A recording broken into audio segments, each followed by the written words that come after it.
Hi guys, it's Jade here with Epidemic Sound, and today I'm going to be telling you all about Instagram's recent most significant updates, so stay tuned. Okay, let's start by talking about the updates that have come to Instagram Reels. So the first update that I want to show you is the dual feature. So if you click on this feature down here when you're editing your Reels, it will give you the opportunity to film on both of your cameras. So your front facing camera and also your rear facing camera. So that is the dual feature that has recently been released to Instagram. Another feature which you may or may not have already spotted is the templates feature. This has been out for a couple months now, but it basically allows you to replicate the editing on almost any reel with your own content. So if we take this one for example, you just click the button use template, it's going to open up the editing window, and if you press the add media button, it's going to give you the opportunity to import your own content and ensure that it's all uploaded into the same template that's been used on the reel that you just selected. So you know when you see those really cool reels that have loads of photos and they move really fast and you're like, oh, I'd love to create that, but who's got the time? You've got the time now, guys, because you can use the template feature. Another update is that videos and reels have been merged. And what that basically means is that if you want to see anyone's video content on their Instagram page, you need to click on the Reels tab. Previously, there were two tabs. There was a tab for your reels and a tab for your videos. Now, all of that content is just under Reels.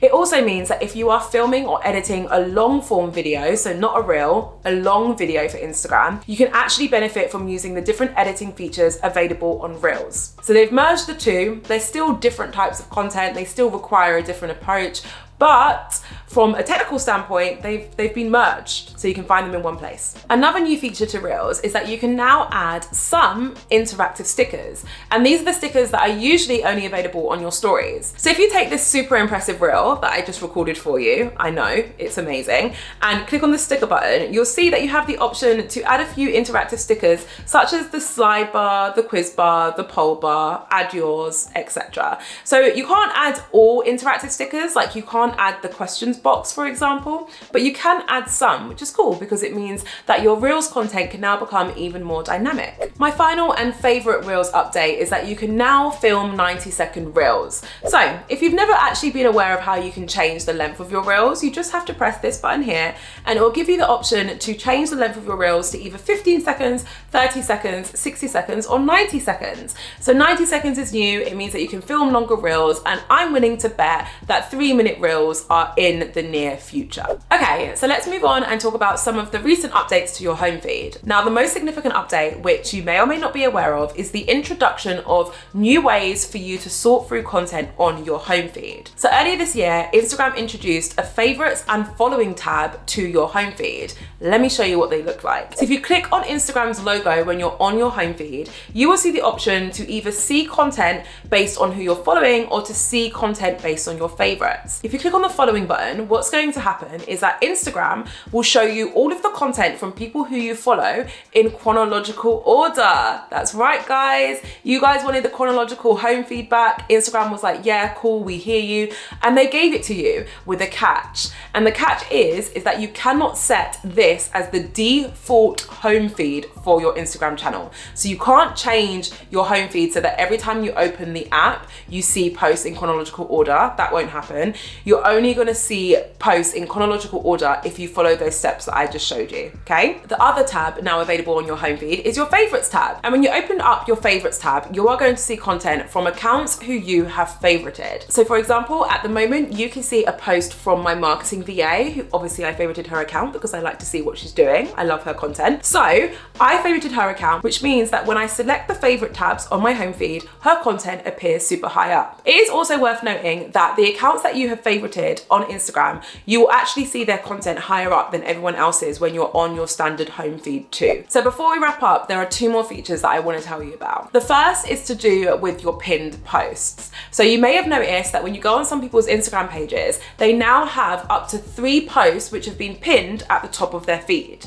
Now, this is a new feature that Instagram introduced, which basically allows you to identify specific posts that you want people to see before anything else and pin them to the top of your feed. This this is a super useful tool for anyone who really wants to create the experience that people have when they land on their page. So for business owners, content creators, etc., if you know that there's a specific post or piece of content that you would love new visitors to see, then you want to identify that post and you want to pin it to the top of your feed. The final one is enhanced tagging. So the good old tagging feature that we have known and loved on Instagram for a while has received a bit of a glow up, and essentially what you can now do is add additional information about the people who you are tagging in your content. So a really great example of how this is used well is if someone uploads a photo from a photo shoot, and usually when you upload a photo from a photo shoot, only the talent or the actress or the model featured in the photo is the person who gets tagged.